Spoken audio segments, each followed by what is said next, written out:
Magandang gabi at welcome sa On The Record, ang in-depth interview show ng I-24 News. Matapos ang isang taon at kalahating negosasyon at dalawang maikling digmaan, nakatakdang pumirma ang US at Iran ng isang Memorandum of Understanding na naglalahad ng mga kondisyon para sa karagdagang negosasyon, kabilang na ang tungkol sa nuclear program ng Iran. Ngayon, habang hindi pa natin nakikita ang aktwal na teksto ng MOU, at sa kabila ng paulit-ulit na pag-atake ng Iran noong digmaan, halos lahat ng mga bansang Arabo sa Gulpo, maliban sa UAE, ay tinanggap ang kasunduan.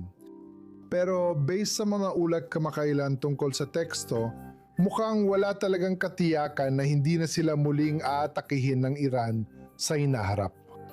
Kaya paano tinitingnan ng mga bansang Arabo sa Gulpo ang posibleng pagtatapos ng digmaan na ito? Ano ang ibig sabihin nito para sa kinabukasan ng relasyon nila sa Republikang Islamiko? Para ipaliwanag ito, kasama ko ngayong gabi si Jassem Al-Junaid. Si Al-Junaid ay isang mamamahayag na nagsisiyasat na ipinanganak sa Kuwait, political analyst at tagapagtaguyod ng sekularismo na nakabase sa Canada. Isang dating senior executive sa Kuwait Financial Center, Malkaz. Si Al-Junaid ay tinanggal sa Kuwaiti na pahayagan na Al-Qabas dahil sa pagsusulat laban sa mga radikal na Islamista at pagtataguyod ng pakikipampayapaan sa Israel. At siya ay hinatulan ng 14 na taon sa kulungan sa Kuwait. Dahil sa kinakaharap na legal na pag-uusig, tumakas siya papuntang Canada kung saan siya ay nabigyan ng katayuan bilang isang protektadong tao.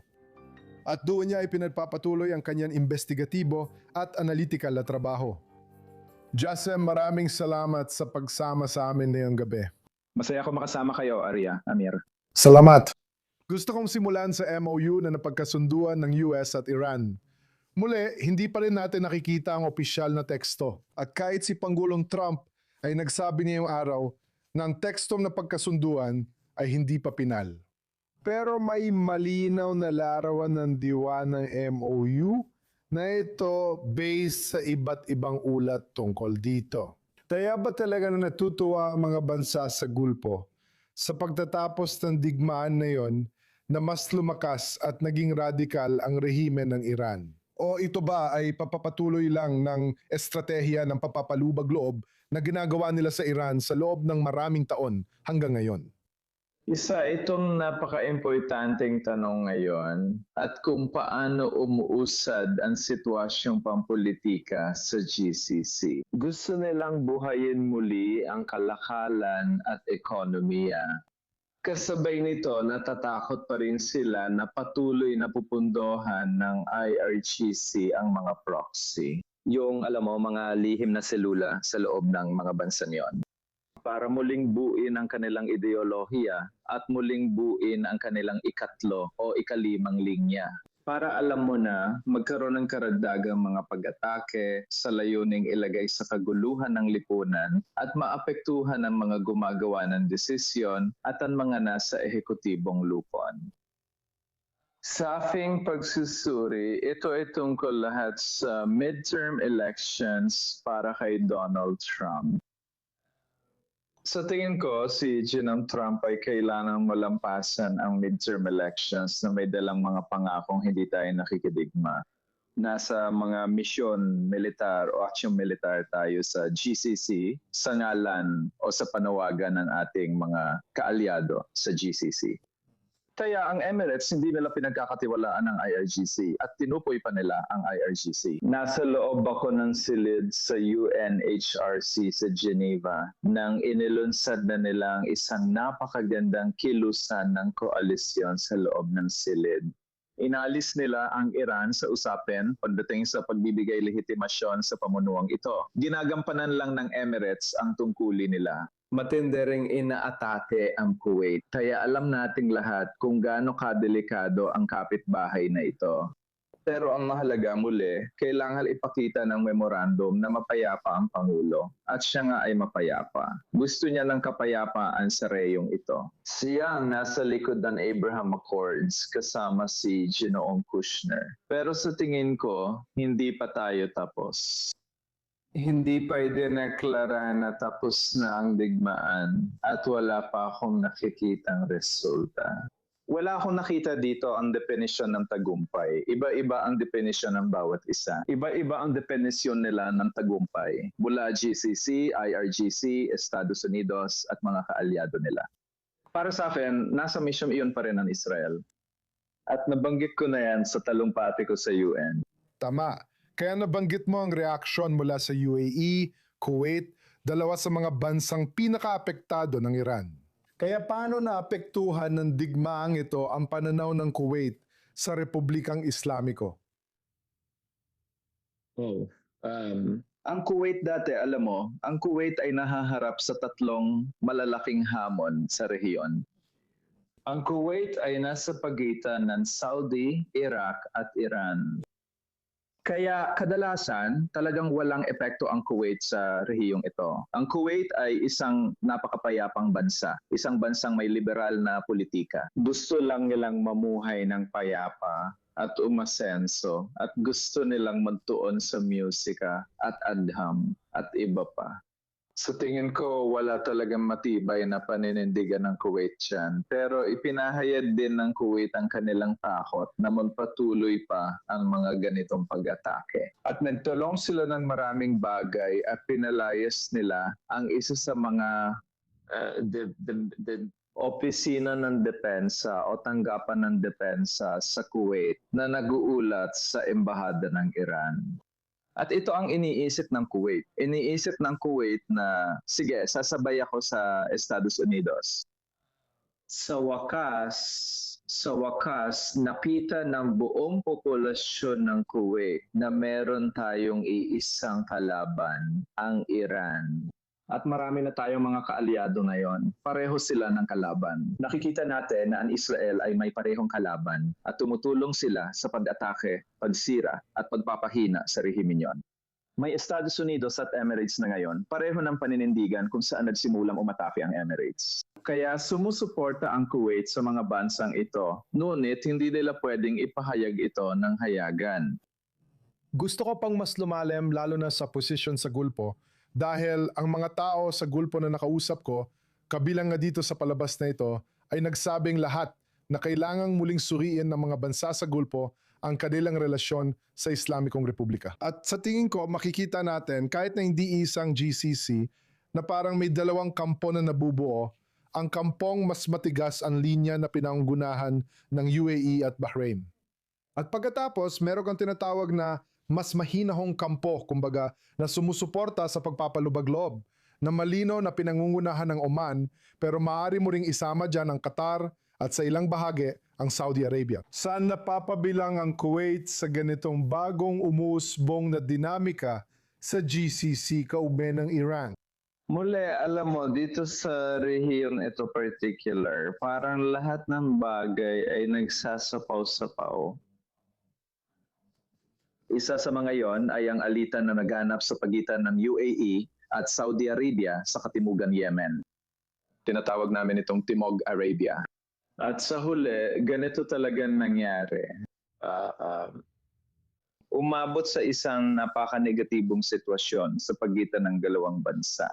At pagkatapos, nagbago ng posisyon ang Saudi Arabia tungkol sa brotherhood. Sinabi nilang nilalabanan nila ang brotherhood sa loob ng kanilang bansa. Pero sinusuportahan nila ito sa labas ng kanilang teritoryo, tulad ng sa Sudan at Yemen.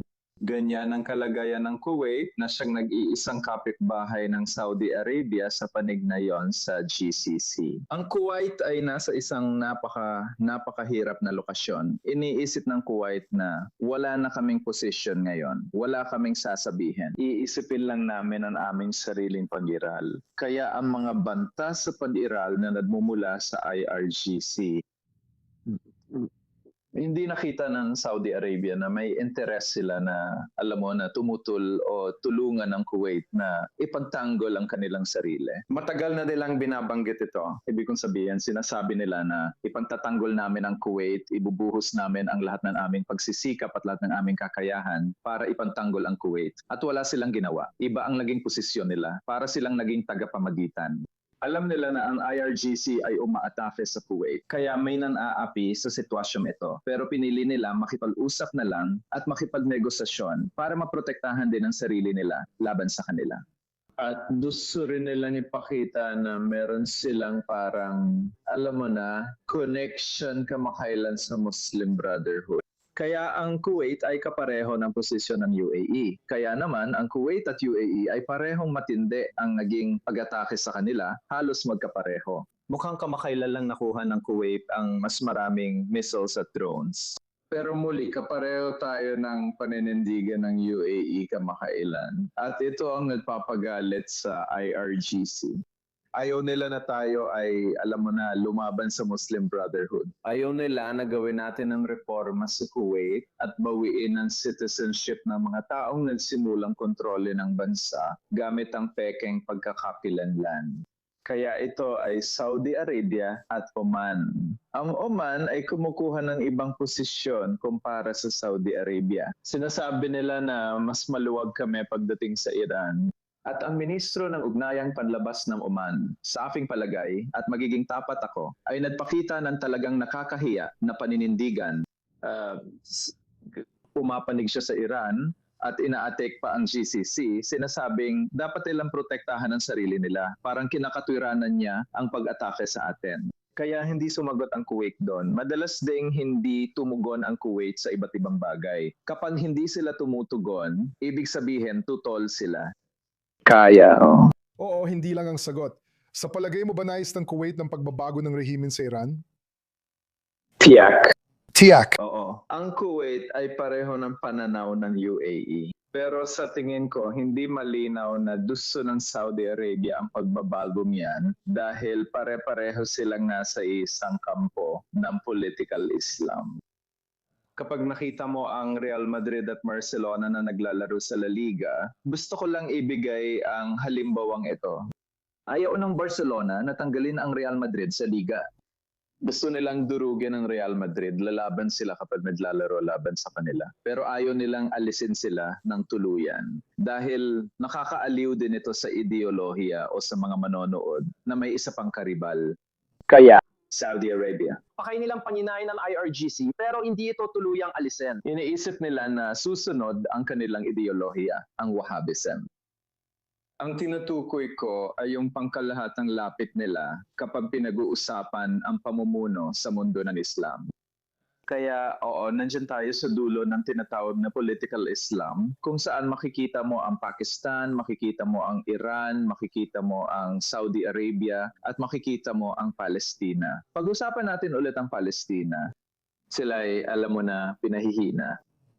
Kaya parang inilapit mo ang Kuwait sa kampo ng UAE at Bahrain, pero hindi tulad ng UAE at Bahrain, ang Kuwait ay walang relasyon sa Israel. Sa katunayan, labag sa batas para sa isang Kuwaiti na makipag-ugnayan ng direkta sa isang Israeli. Kung nasa Kuwait ka ngayon, hindi natin magagawa ang pag-uusap na ito.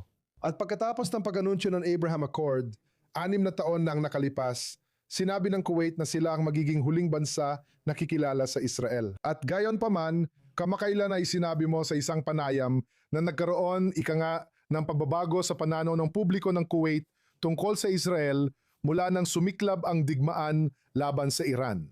Anong ibig mong sabihin doon? Ibig kong sabihin, tingnan mo ito. Isipin mo kahit sandali na gagawing normal ng Kuwait ang relasyon nito sa Israel. Hindi yung gagawin ng Saudi, ng Iraq o ng Iran. Ano sa tingin mo mangyayari sa Kuwait? Wawasakin nila ito.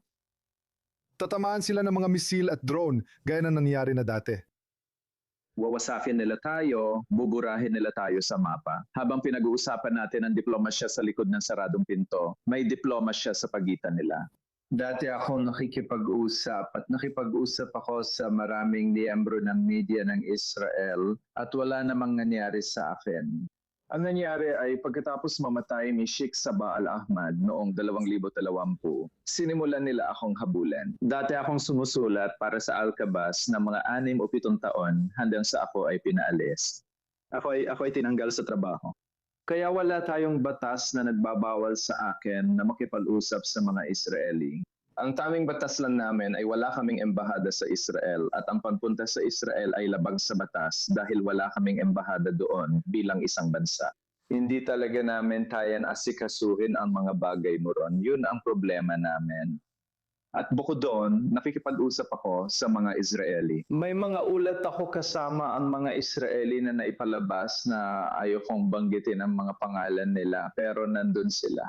Ang ulat ko lang ang nagpagalit sa mga radical na Islamista matapos si Sheikh Mohammed noong transisyon ng kapangyarihan sa Gulf War. Binibigyan nakita ng tip na yon.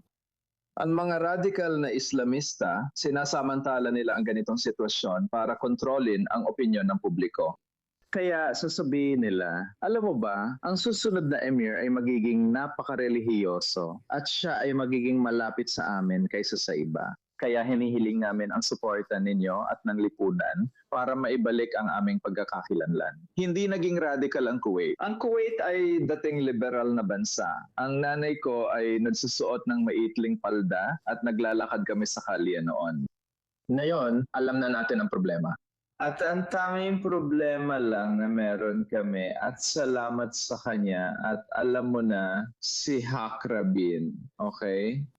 Si Corbyn, nilabanan niya ang mga radical, tinatawag nila silang mga radical na grupo sa Israel na parang mga terorista o talagang mapaniil sila. Gusto nilang ipasok ang ibang, alam mo na, pampulitikang agenda sa Israel. Pinatay siya ng mga yon. At nabanggit din ni Kuwait na kami rin ay nagtatanggol laban sa mga grupong yon. Tinatawag nila silang mga Zionistang radical na grupo. At ang pangalang Zionista ay hindi tumatak sa akin dahil ibang-iba ang Zionismo sa nakita natin noon. Kaya ang Kuwait, ibig kong sabihin, ay walang problema sa anumang may kinalaman sa Israel. Sa katunayan, alam nila na nakikipag-usap ako sa mga Israeli habang nasa Kuwait ako. Minsan ay hindi ako kinasuhan ng Kuwait. Pero pagkatapos mamatay ni Sheikh Sabah Al-Ahmad, ang ministro ng Interior halimbawa, siya ay nagmula rin sa parehong kampo ng pampulitikang Islam. Kaya hinabol niya ako at ngayon siya ay nasa kulungan. Ang pinalahatol ay magsisilbi siya ng 3 taon sa kulungan at siya ay mula sa maharlikang pamilya. Parang 8 sa 14 na taon ko ay dahil sa taong ito. Kaya ang Kuwait ay binubuhay muli ang sarili nitong pagkakapilanlan ngayon. At napakahirap gawin ito ngayon habang may digmaan. Alam mo, kailangan mong maging napakaingat. Kaya tumakas ka mula sa Kuwait dahil sa mga banta sa buhay mo at pagkatapos mo ring matanggal sa trabaho. Kung tama ang pagkakaintindi ko sa iyo, sinasabi mo na nagbago na ng kaunti ang pananaw ng publiko laban sa Israel sa loob ng Kuwait. Ito rin ay dahil sa mga hakbang na ginawa ng mga otoridad ng Kuwait laban sa Muslim Brotherhood. Ngunit nananatili pa rin silang maimpluwensya, anupat na buwag ang parlamento at walang halalan. Kung may halalan sa parlamento sa Kuwait, aangat ba sa kapangyarihan ang Muslim Brotherhood at paano sila papalarin? Dahil tumakbo ako para sa parlamento matapos akong ipagbawal mansalita sa kahit anong media agency sa Kuwait. Isa itong proyekto ng Konsehong Pangkultura. Sige. Gusto nila akong, alam mo na, i-cancel sa larangang pangkultura. Sabi ko, alam mo, tatakbo ako sa parlamento para malaman ang iniisip ng mga tao tungkol sa akin. At maniwala ka sa akin, Ariel, hindi ako tumakbo sa parlamento bilang isang politiko. Tumatakbo ako bilang isang taong bukas sa debat dahil ang Kuwait ay nailagay sa maling konteksto. Sinabi ko, ibabalik ko ang dangal ng Kuwait, itong aking kampanya. Gusto ko kayong makilala sa media. Magkaroon tayo ng debate, isang bukas na debate tungkol sa Israel, tungkol sa, alam mo na, sa Emirates na ngayon ay tinatawag ninyong bansa na nagtatatag ng bagong relihiyon na tinatawag na relihiyong Abraham. Kaya sabi ko hindi ito totoo. At kung meron mga relihiyong Abraham, ako ay isang ateista. Sasali ako dito kinabukasan dahil ang relihiyong ito ay mabubuklod sa buong mundo. Nakikita mo bang babalik ka ulit sa Kuwait sa lalong madaling panahon? Hindi ko nakikita na mangyayari yon. Hindi ko iniisip na makakatulong yan sa Kuwait. Hindi rin yan makakatulong sa akin. Unahin ko muna ibalik ang reputasyon ko. At hanggang ngayon, may mga banta pa rin sa buhay ko. Halos 49 na kaso ang nakasampa laban sa akin. At parang paulit-ulit pang isinasampa muli. Ang sitwasyon sa Kuwait ay hindi matatag. Kailangan ko lang, alam mo 'yan, hintayin ang tamang pagkakataon at pagkatapos ay pumunta at baka maibalik ang Kuwait kapag naging kaibigan na natin ng Israel ng lantaran. Sige, tingnan muna natin ang mangyayari. Dasal ko rin na sana makabalik ka sa pamilya mo sa Kuwait. Gusto ko na ring lumipat sa huling bahagi ng palabas. Rapid fire segment na ito. Ipapakita ko ang 3 larawan. Sabihin agad ang unang naiisip mo. Kung maaari, saglit lang.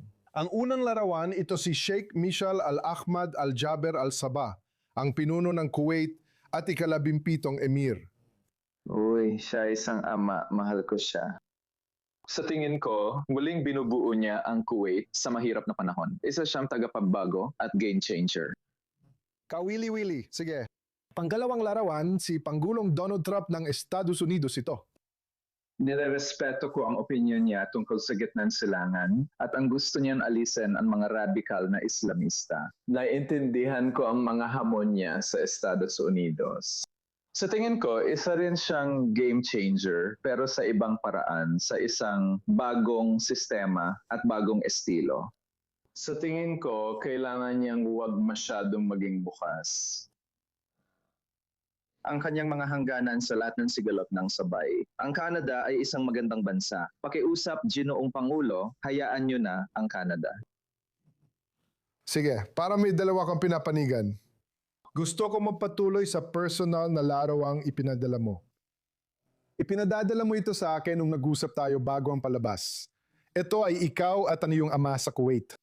Ilarawan mo kung ano nakikita dito, kailan ito kuha, at anong alaala ang bumabalik sa iyo tungkol sa paglaki mo sa Kuwait. Una sa lahat, pakiusap, maniwala kayo sa atin mga kaibigan, ako talaga yan. Pangalawa, itong taong ito, nagtatrabaho siya sa sanggay ng intelihensya ng kalihimang depensa.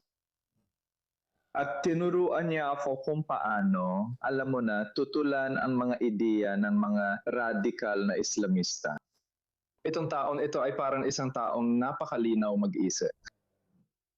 Pagkamatay niya noong 2014, ang mga ideya niya at lahat ng tapang na ibinigay niya sa akin ang nagtulak sa akin na pumunta kay Al-Khawas. Nagsimula ako magsulat. Kaya malaking gulat yan sa buhay ko. Hindi ko siya nakita sa paligid. Siya ang nag-aanalisa at nagsusulat ng mga ulat laban sa Muslim Brotherhood. Isa siyang napakamakabansang tao, talagang makabansa siya. At oo, ang kanyang listahan.